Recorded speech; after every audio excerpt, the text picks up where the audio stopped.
माऊली श्रोत्यांना वित्तीय साक्षर करत कधी त्यांनी परमार्थात अशिक्षित असणाऱ्या लोकांना भक्ती मार्गावर पाचारण करून ठेवलं हे कळू सुद्धा दिलं नाही. हे कसं फक्त आपल्या पुढच्या सेवेकराच्या हातीच आहे. चला सेवेसाठी पाचारण करूया हरिभक्ती परायण कैलास महाराज बनकर यांना. राम कृष्ण हरी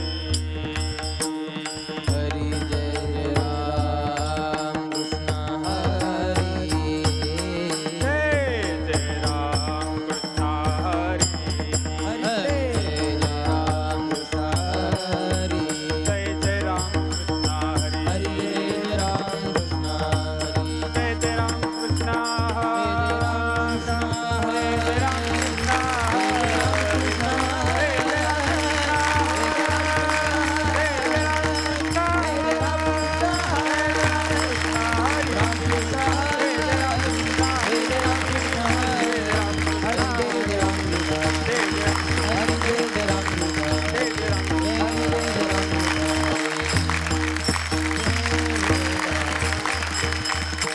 बाप करी जोडीले कुराची ओढी आपुली कुरवंडी वाळवोनी आपुली कुरवंडी वाळवोनी आपुली कुरवंडी वाळवोनी बाप करी जोडीले गुराचे ओळी आपुली कुरवंडी वाळवोनी आपुली कुरवंडी वाळवोनी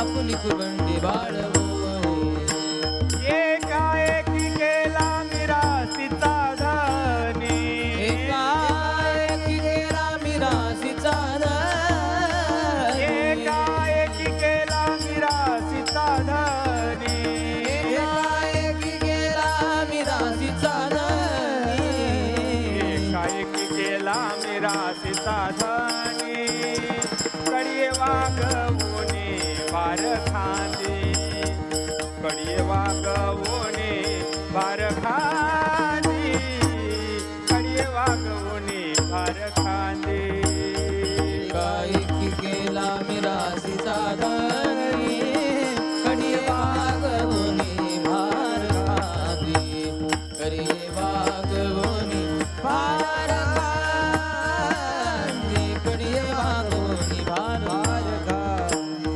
घालून आपा हे डोळा अलंकार ठेवा दावी थोर करोनिया ठेवा दावी थोर करोनिया ठेवा दावी थोर करोनिया अलंकार ठेवा दावी थोर करोनिया ठेवा दावी थोर करोनिया ठेवा दावी थोर करोनिया तुका म्हणे नेती गांधू आणि कासी उदार जीवासी आपुलिया उदार जीवासी आपुलिया उदार जीवासी आपुलिया कामनी नेते गाजू हरी काशी उदार दिवासी आपुलिया उदार दिवासी आपुलिया उदार दिवासी आपुलिया एकाएकी केला मेरा सीताधनी कडिये वागवोने भार खांदे कडिये वागवोने भार खांदे कडिये वागवोने भार खांदे एकाएकी केला मिरासीचा धनी कडिये वागवोनी भार खांदे कडिये वागवोनी भार खांदे कडिये वागवोनी भार खांदे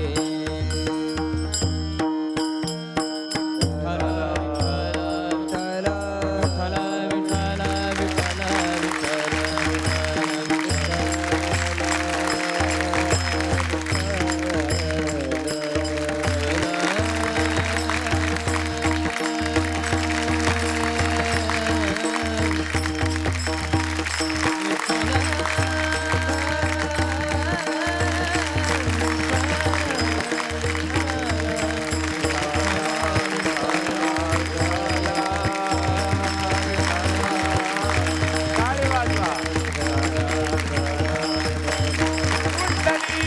वरदा हरिविठ्ठल ज्ञानदेव पंढरीनाथ भगवान की माऊली ज्ञानेश्वर महाराज की जगद्गुरु तुकाराम महाराज की छत्रपती शिवाजी महाराज की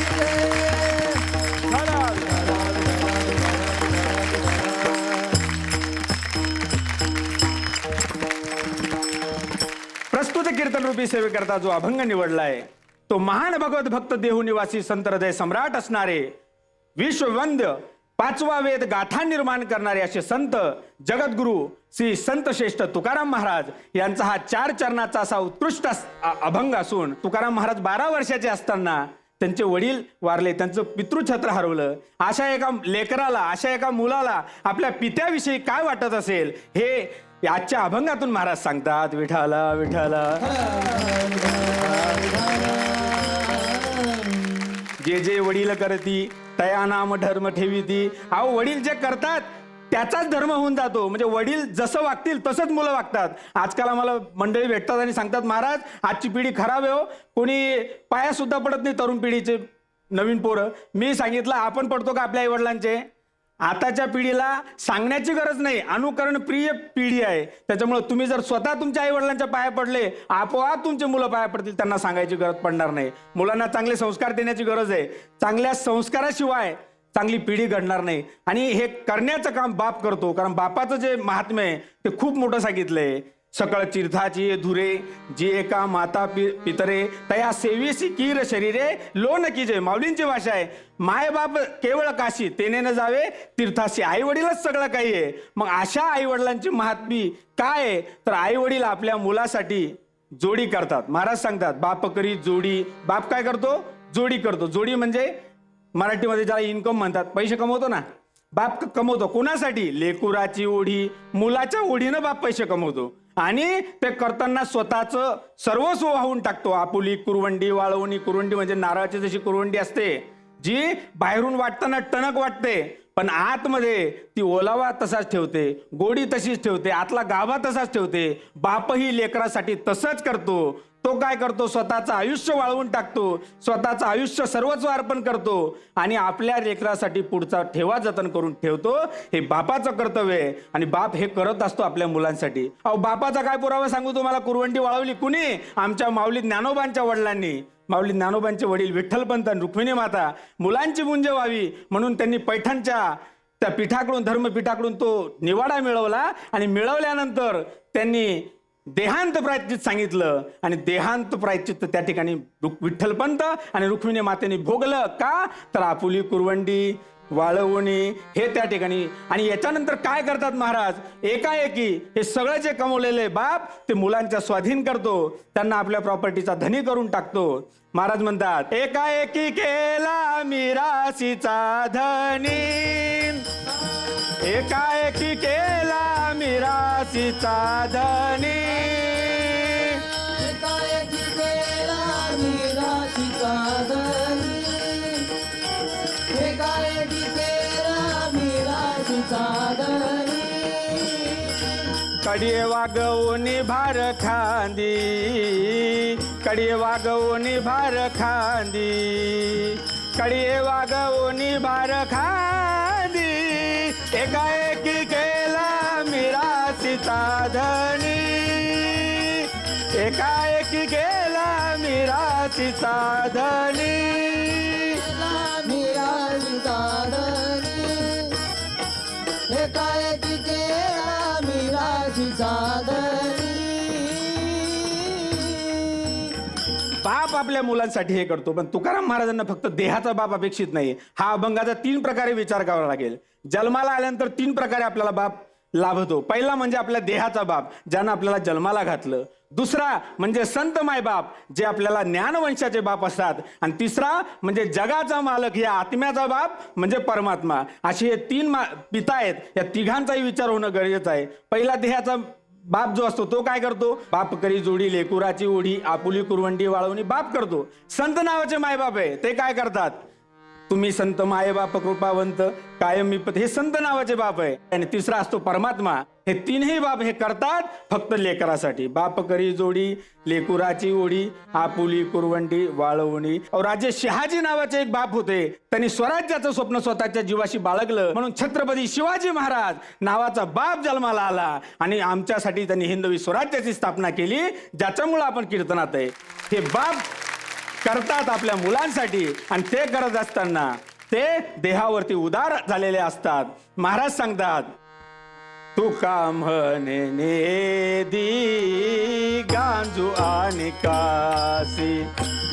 तुका म्हणे दी गांजू आणि कासी. तुका म्हणे गांजू आणि कासी. उदार जीवासी आपुलिया. उदार जीवासी आपुलिया. उदार जीवासी आपुलिया. एकाएकी केला मिरासीचा धनी. एकाएकी केला मिरासीचा धनी. बाप आपल्या देहावरती उदार होऊन लेकरासाठी सर्व काही करत असतो. म्हणून त्या बापाची आपल्याला जाणीव पाहिजे. आणि तिन्ही प्रकारचा बाप, देहाचा बाप, संतरूपी बाप आणि साक्षात परमात्मा बाप, त्याची आपल्याला आठवण असली पाहिजे. आणि ती असेल तर हे घडेल. एकदा त्याचं प्रेमानं भजन करा. विठोबा रखुमाई विठोबा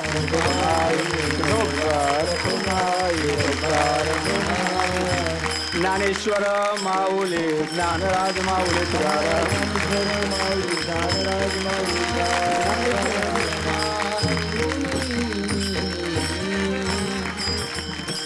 रामकृष्ण हरी. माऊली, बाप माणसाचं कीर्तन झालंय. भावनिक विषयावर तात्विक व्याख्यान करता येतं हे आजच्या कीर्तनाने दाखवून दिलं. तुम्ही सांगितलेला बाप हा रडायचा नाही, लढाईचा बाप आहे. सहज सुंदर आपल्या चरणांना चाली गात आपल्या चालीप्रमाणे रीतीचं केलेलं कीर्तन अत्यंत श्रवणीय झालं. खूप शुभेच्छा. आई साहेब, कैलास महाराज, आपण आज जी बापाची व्याख्या सांगितली ती अप्रतिम सांगितली. ज्या जगद्गुरु तुकाराम महाराज यांचं 12 वर्षाचं वय असताना त्यांचे वडील गेले, त्याच्यानंतर त्यांनी ती मांडलेली जी तळमळ आहे ते बापाचं वर्णन विस्तृतपणे आपण केलं. आणि तुम्ही पुन्हा 3 बाप सांगितले. देहाचा बाप वेगळा, संतरूपी बाप वेगळा आणि देवरूपी बाप वेगळा, असे 3 बाप सांगितले. बरोबर आहे. आणि हे 3 बाप ज्याच्या जीवनात आले तो बाप माणूस झाल्याशिवाय राहत नाही. सोनी मराठी वाहिनीचे उपकार मानावे लागतील की इतकं ओरिजिनल बाप सांगणार एक बाप कीर्तन झालंय. यापेक्षा काय सांगावं. म्हणून महाराज आपल्याला खूप खूप शुभेच्छा. वा. अंतिमी आपल्या फेरीतील सेवा सादर झाली. निकालासाठी शुभेच्छा. रामकृष्ण हरी. माऊली, बोलण्याआधी विचार करावा की विचार करून बोलावं हे यांच्याकडून शिकावं. कीर्तन सरळ सहज सोपं कसं करावं हे यांच्या सेवेतून समजून घ्यावं. मनातील भाव चेहऱ्यावर आला की एकरूपता कळते ना. सेवेसाठी पाचारण करूया हरिभक्ती परायण सोमनाथ महाराज बदाले यांना. सताची दावुनी भेव केला जीव हिमती. झालो तेव्हा कळले जागा वाऊगा नसताची गावनी भेव केला जीव हिंबुटी. चालो तेव्हा कळले दागा माऊगी हा काग. गवसिलो पुढे मागे लाग लागे पावला. झालो तेव्हा कळले जागा वाऊगा गवसिलो पुढे मागे लाग लागे पावला. चालो तेव्हा कळले जागा माऊगा कांत. तुका म्हणे केली आयणी म्हणे गेली आयनी कलकीचानी सन्मुख. चांदी सन्मुख. तेव्हा कळले जागा वाऊगा आकांत. वाऊगा आकांत. वाऊगा आकांत.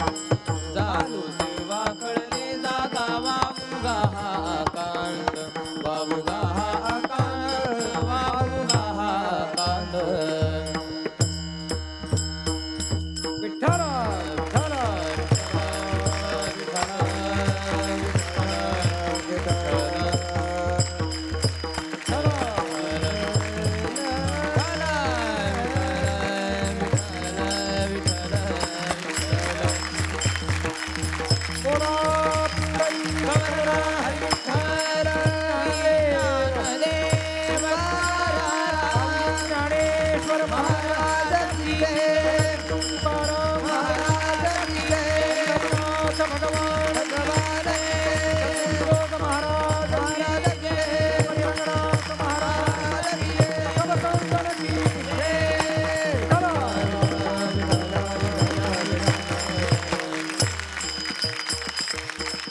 प्रस्तुत प्राप्त प्रसंग कीर्तन रूपी सेवेकरिता निवडलेला अभंग वैराग्य राग रसिक चित्प्रकाश सूर्य संत श्रेष्ठ श्री तुकोबाराय यांचा 4 चरणाचा अत्यंत गोड अत्यंत महत्वाचा ज्ञानपूर्व कालातील भीती ज्ञानोत्तर प्राप्त कालामध्ये प्राप्त झालेली निर्भय स्थिती, ती स्थिती माझ्या जीवनामध्ये कशी प्राप्त झाली, त्याकरिता मी काय केलं आणि ती स्थिती माझ्या जीवनामध्ये कोणामुळे प्राप्त झाली याचा गोड परिहार महाराज या अभंगातून देतात. विठ्ठल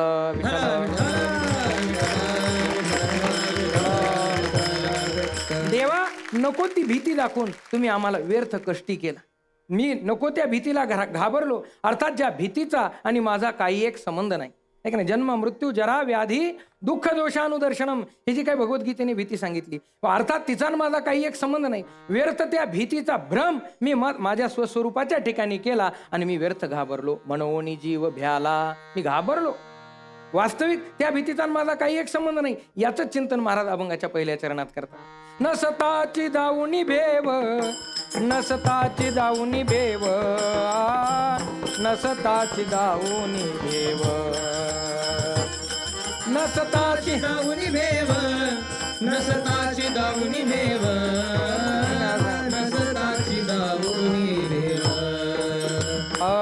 नसताची दाऊनी भेव, केला जीव हिमपुटी, नसताची दाऊनी भेव, केला जीव हिमपुटी, झालो तेव्हा कळले जागा, झालो तेव्हा कळले जागा, झालो तेव्हा कळले जागा, झालो तेव्हा कळले जागा, झालो तेव्हा कळले जागा, झालो तेव्हा कळले जागा. नसताची दाऊनी भेव, केला जीव हिमपुटी. तुम्ही नको ती भीती दाखवली.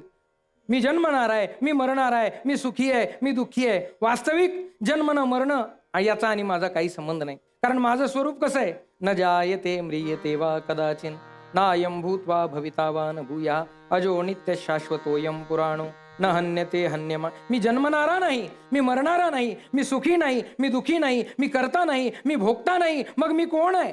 चिदानंद रूप शिवोहम शिवोहम. असं माझं स्वरूप असताना नसलेली भीती तुम्ही मला दाखवली. कशाप्रमाणे? ज्ञानोबाराय गोड दृष्टांत देतात. सायंकाळची वेळ आहे, एक व्यक्ती कीर्तनाला निघाला. मंद मंद अंधकार पडलेला होता. रस्त्यानं जाऊ लागला.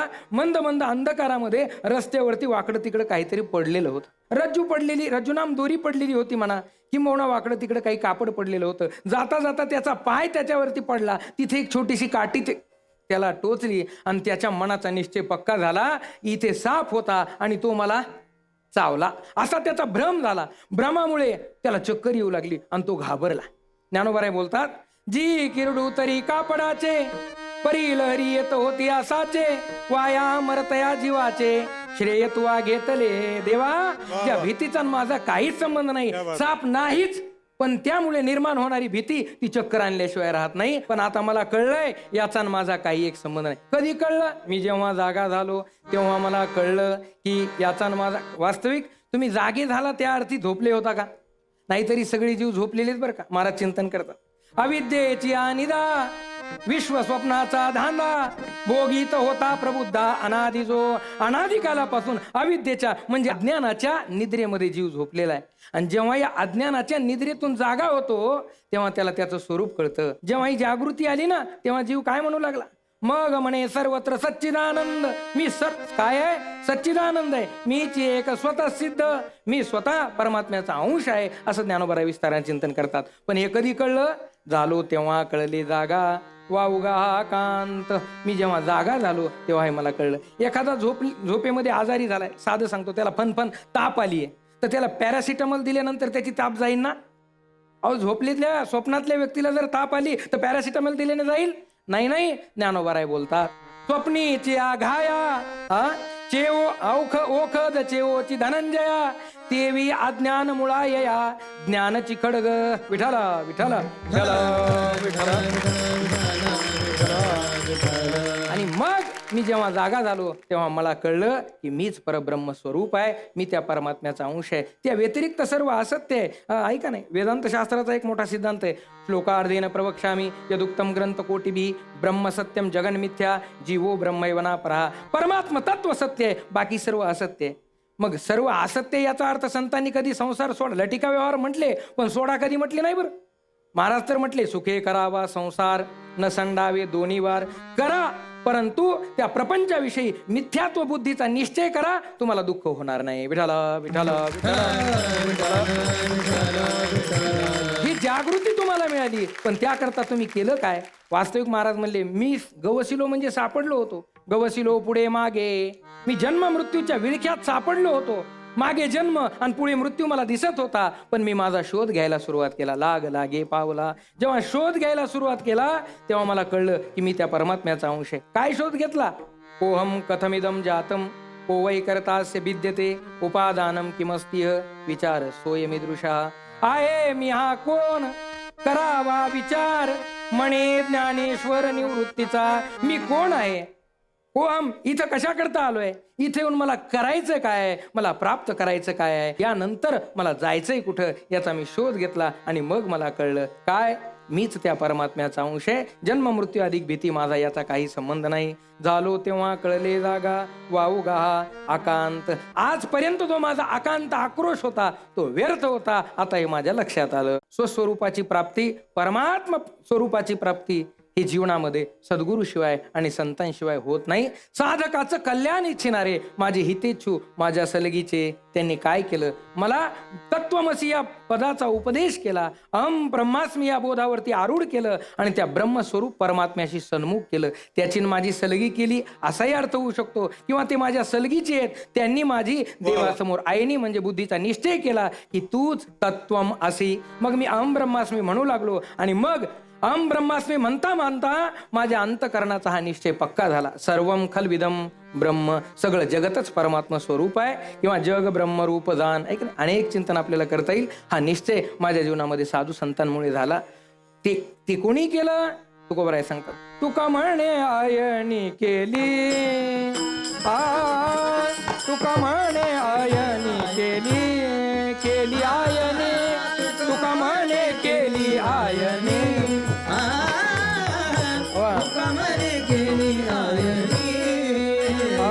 सलगीच्या सन्मुख, सलगीच्या सन्मुख, झालो तेव्हा कळले जागा,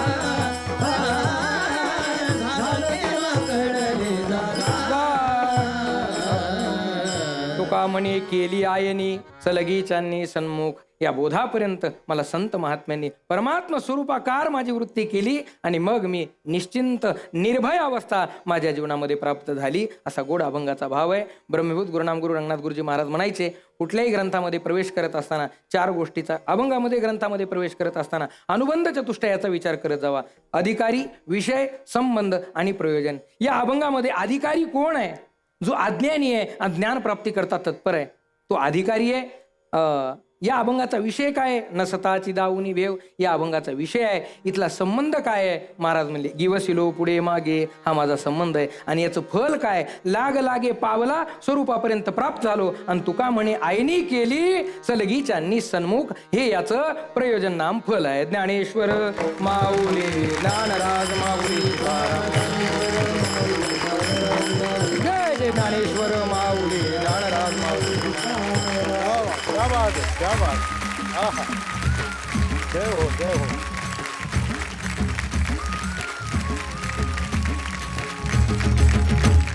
आईसाहेब, सोमनाथ महाराज, दादा उभा राहिले म्हणजे तुमचं कीर्तन किती चांगलं झालं हे सांगायची गरजच नाही. 100 पैकी 100च मार्क.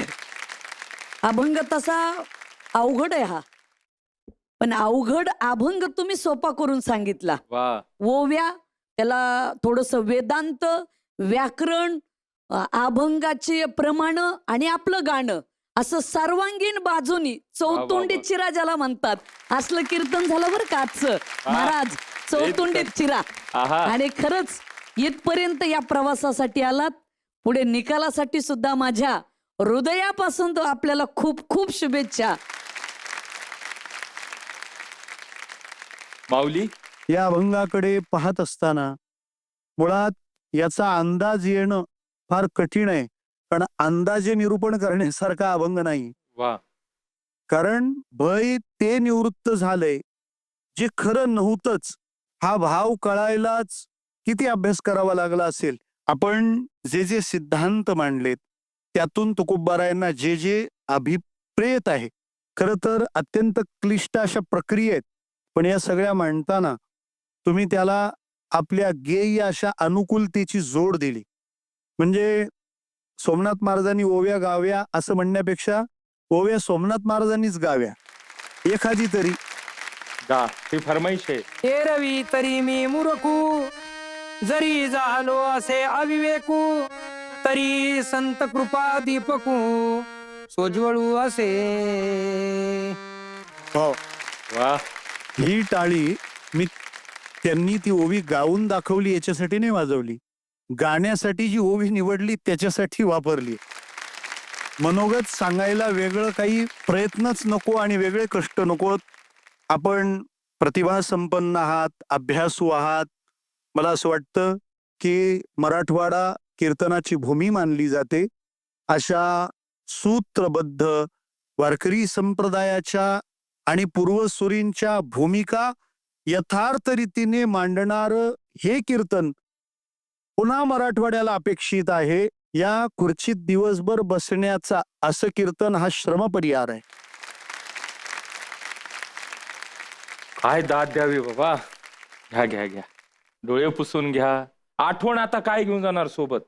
आठवण खरं म्हणजे इथल्या अशा आठवणी आहेत. वारकरी संप्रदाय हा एकमेकांना प्रेम देणार आहे, आणि प्रेम कसं द्यावं कसं घ्यावं हे आमच्या सगळ्या या टीमकडून खूप मोठं शिकायला मिळालं. कारण एवढ्या उंचीची माणसं आहेत, पण त्यांच्या अंतकरणातला जो सर्वांविषयीचा भाव आहे तो भाव अंतकरणाला खूप भावतो. इतकी नियोजन व्यवस्था असते की तुम्ही कसे आलात, जेवण केलंय का. आजही 3 वेळा ही सगळी मंडळी येऊन विचारतात जेवण केलंय का, आणि जाताना कसे जाणार आहात, कुठे थांबणार आहात, हे सगळं आथपासून इथेपर्यंत ही सगळी मंडळी प्रेम करतात. लोक आम्हाला कीर्तन झाल्यावर काय देतात ह्यापेक्षा लोक अगोदर फोन, हॅलो महाराज कुठपर्यंत आलात, कधी येणार आहेत, 8:30 वाजलेत, हे सगळं विचारतात. पण कीर्तन झाल्यानंतर तुम्ही घरापर्यंत व्यवस्थित गेलात का, तुमची गाडी वाटेतच, असं कोणी पुन्हा विचारत नाही. पण ही सगळी मंडळी आलात का, जेवण केलंय का, जाणार कसे आहात, जाण्याची व्यवस्था नसेल तर आम्ही तुमची थांबण्याची व्यवस्था करतो. इतकी प्रेम करणारी माणसं कुठं मिळणार आहेत. कीर्तन करणाऱ्या सगळ्या चॅनलला सोनी मराठी चॅनलचा हा निरोप आहे. वा वा वा, सेवा उत्तम सादर झाली. अंतिम फेरीतील निकालासाठी शुभेच्छा. रामकृष्ण हरी. खरं तर धाडसासोबत आत्मविश्वासाचं नाव म्हणजे आपला पुढचा सेवेकरी. आनंद कीर्तन सेवा हे यांचं पहिलं कर्तव्य. सासर यांचं भाग्याचं म्हणावं लागेल, कारण एवढी पारमार्थिक सुनबाई भेटली त्यांना. सोहळा सुरू झाल्यापासून कीर्तन सेवेचा चढता आलेख म्हणजे यांची सेवा. सेवेसाठी पाचारण करूया. आज डायरेक्ट मंचावर येत आहेत. रुबाबात दुचाकीतली एंट्री आपली पाहून झालेलीच आहे. चला सेवेसाठी पाचारण करूया. हरिभक्ती पारायण मयुरी महाराज चव्हाण यांना. करुणी उचित प्रेम घाली हृदयात, आलो दान मागायास, थोर करुणिया आस. करुणी उचित प्रेम घाली हृदयात, आलो दान मायास, थोर करुणिया आस.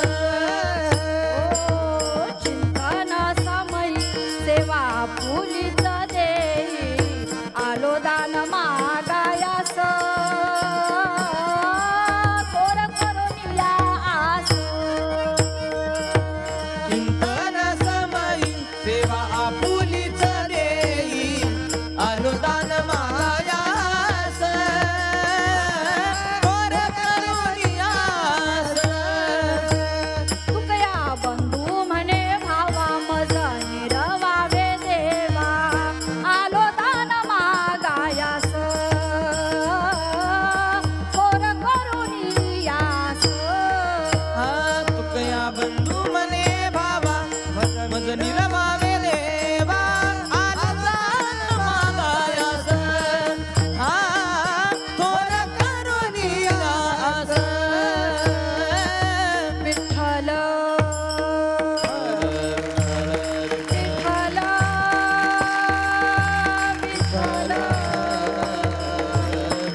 विठ्ठल विठ्ठल विठ्ठल बोला कुंडली कवरदे हरी ज्ञानदेव भगवान तुझे माऊली ज्ञानेश्वर महाराज की जय. शांती ब्रह्म एकनाथ महाराज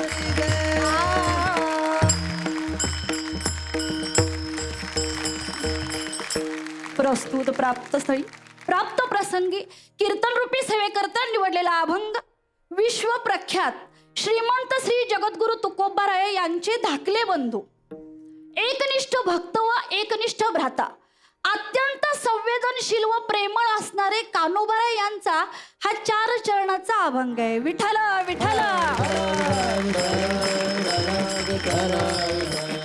या अभंगाद्वारे कर्तुम अकर्तुम अन्यथा कर्तुम असा सर्व शक्तिशाली सर्व सत्ताधीश असा परमेश्वर जो आहे यांच्या समोर कान्होबाराया उभे आहेत आणि परमार्थाला ज्या गोष्टी उचित आहेत म्हणजे पोषक आहेत अशा 3 गोष्टींचं दान जे आहे आज देवाकडे मागितलेलं आहे. यातलं पहिलं जे दान मागितलं ते अभंगाच्या पहिल्या चरणामध्ये मागितलं की उचित अशा प्रेमानं माझं हृदय भरून टाक भगवंता. दुसरं जे दान मागितलं ते अभंगाच्या 3ऱ्या चरणामध्ये मागितलं की देवा माझ्याकडून चिंतन रूपी सेवा करून घे बाबा. आणि 3रं जे दान आहे अभंगाच्या शेवटच्या आणि 4थ्या चरणामध्ये सांगितलं की मी संपूर्ण भावानिशी तुला शरण आलेलो आहे त्यामुळं माझं रक्षण कर. आणि ध्रुवपदामध्ये कान्होबाराया सांगतात की अशा 3 गोष्टींचं जे दान आहे तुझ्या समोर किंवा तुझ्याकडे मागण्यासाठी मी थोर अशी आस बाळगून तुझ्याकडे आलेलो आहे. विठ्ठल विठ्ठल. आता देव देणारच हो, मागायला गेलेले संत आहेत ना देव देणारच. तरी देव काय म्हणतात की कान्होबाराया तुम्ही आतापर्यंत जे सगळं मागितलं मी 100% देणार, तरीही तुमची काही इच्छा आहे का? तर कान्होबाराया म्हणले माझी अजून काही इच्छा नाही. साधू संत मायबापांचं हे एक वैशिष्ट्य आहे, ते देवाकडे जातात ते मागायला जात नाहीत. आणि जरी तरी त्यांच्यावरती वेळ आली की मागावी तर त्यांना 2 गोष्टीचं ज्ञान आहे म्हणून ते कधी आपल्यासारखे दुःखी होत नाहीत. 2 गोष्टींचं ज्ञान कुठलं? पहिला प्रश्न असा आहे की कुणाकडे मागावं आणि दुसरा प्रश्न की काय मागावं हे आपल्याला समजायला पाहिजे. आता पहिल्या प्रश्नाचं उत्तर आपण सगळे मिळून बघूया. ज्याच्याकडे मागायचंय तो श्रीमंत असावा, नुसता श्रीमंत असून चालणार नाही, तो दयाळू असावा. नुसता दयाळू असून चालणार नाही तर तो दानशूरही असावा, तर आपलं काही जे मागणं आहे ते पूर्ण होईल. आता मला सांगा अशी व्यक्ती आपण कुठं शोधणार? आपण सामान्य आहे ना. मग आपल्याला अशा व्यक्तीची अशा सर्व सत्ताधीश शक्तिशाली परमात्म्याची ओळख माझ्या नामदेवरायांनी करून दिली.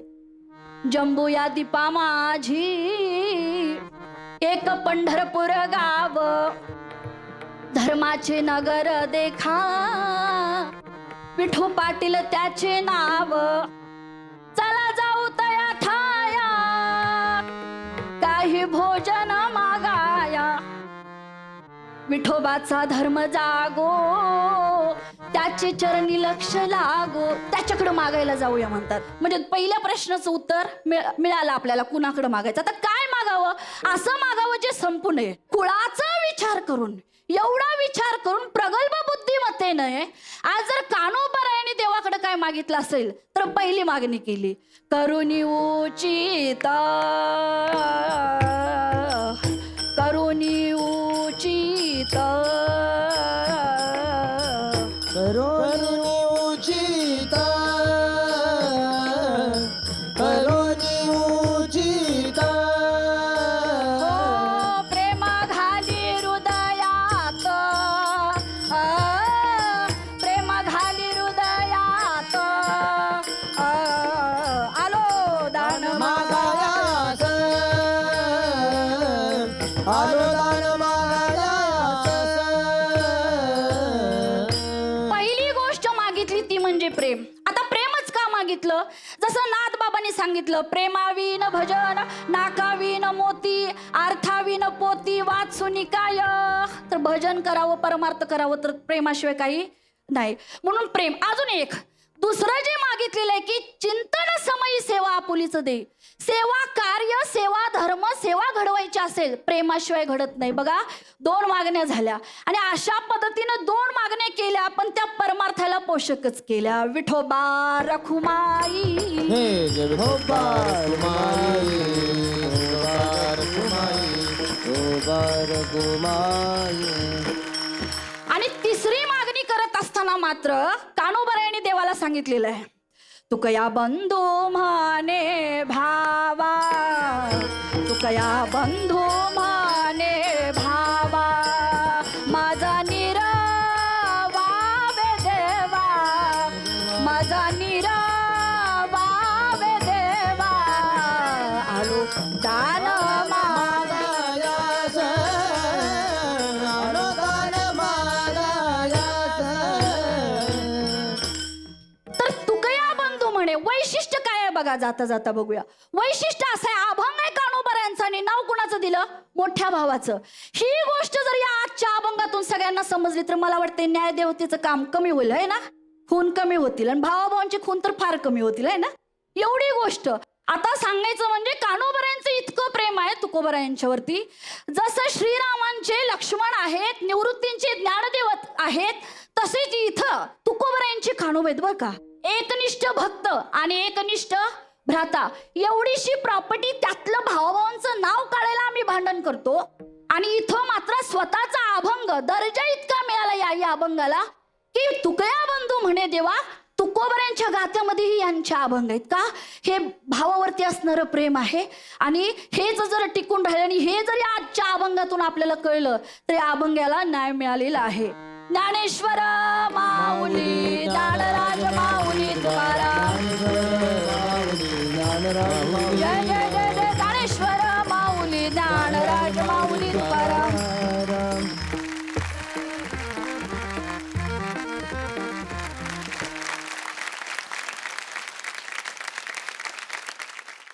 आई साहेब, मयुरी महाराज अभंग खूप छान घेतला. मुळात हा कान्होबारायांचा अभंग आहे आणि त्याच्यामध्ये सांगत असताना तुम्ही म्हणजे काय मागणी आहे, कशी त्याला केंद्रबिंदू ठेवून त्याच्या भोवती पूर्ण फिरलात. ही तुमची खासियत आहे सांगण्यातली. खूप सुंदर, खूप छान. आपण अंतिम फेरीच्या दिशेने चाललेलो आहोत आणि अंतिम टप्प्यात जात असताना आपलं एवढं सुंदर विवेचन आम्हाला ऐकायला मिळालं. आपल्याला खूप खूप शुभेच्छा. वा माऊली. मयुरी महाराज, आपण जो आरंभ केला तो इतका मधुर आणि इतका गोड की कोणत्याही आदर्श कीर्तनकाराने अभंगाचं निरूपण सुरू करताना ते कसं केलं पाहिजे तो गोषवारा आपण इतका छान मांडला अगोदरचा. अत्यंत गोड कीर्तन आणि कोणत्याही प्रतिकूलतेला न जुमानता मला सेवा करायची, बस हेच महत्वाचं आहे. त्यात आवाज किती खडखडला किंवा काय झालं, ताण आला, हे कदाचित लोक बघतील, परंतु भगवंत तर तुमच्या सादरीकरणातला भाव पाहतो ना. अशीच आपली कीर्तनं आणि अभंगाला नेमक्या विषयाला पुरेसा वेळ देऊन श्रोत्यांची कानमन तृप्त करण्यासाठीच्या शुभेच्छा. अंतिम टप्प्यातील खरं तर आज सेवा सादर झाली. निकालासाठी शुभेच्छा. रामकृष्ण हरी. रसिकांनो, आपण लहानपणापासून एक वाक्य ऐकत आलोय, सौंदर्य डोळ्यात नाही स्वभावात असतं. पण आजच्या सादरीकरणात ते सौंदर्य डोळ्यातही होतं आणि आत्मविश्वासातही. संतूर नेहमीच परंपरेतील हळद चंदनासारख्या घटकांना आधुनिकतेची नवी किनार देतो. जसं याचं सादरीकरण परंपरेला सन्मान देत नव्या दृष्टिकोनातून सादर केलं गेलं. हीच सौंदर्याची खरी ओळख, जी काळाच्या कसोटीवर टिकते आणि आजच्या स्त्रीच्या तेजस्वी आत्मविश्वासात प्रतिबिंबित होते. माऊली, आपल्या दोन्ही भागातील सेवेकऱ्यांची सेवा सादर झाली. आता पाहूया आपल्या अंतिम 6 रत्नांपैकी आज कुठलं रत्न हाती गवसत येते. त्यासाठी दोन्ही भागातील सेवेकऱ्यांनी मी मंचावर आमंत्रित करतो. जोरदार टाळ्या झाल्या पाहिजेत त्यांच्यासाठी.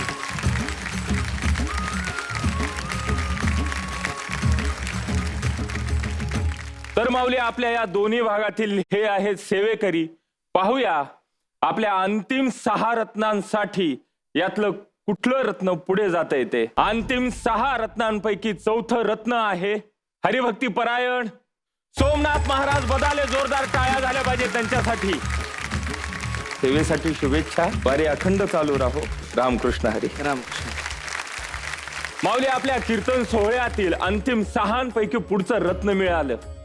उद्या पुन्हा पाहत राहा आपली हीच कीर्तन सेवा आपल्या कीर्तन सेवेकऱ्यांची. आनंद सोहळा आषाढी पंढरी, कीर्तने गजरी वाळूवंटी.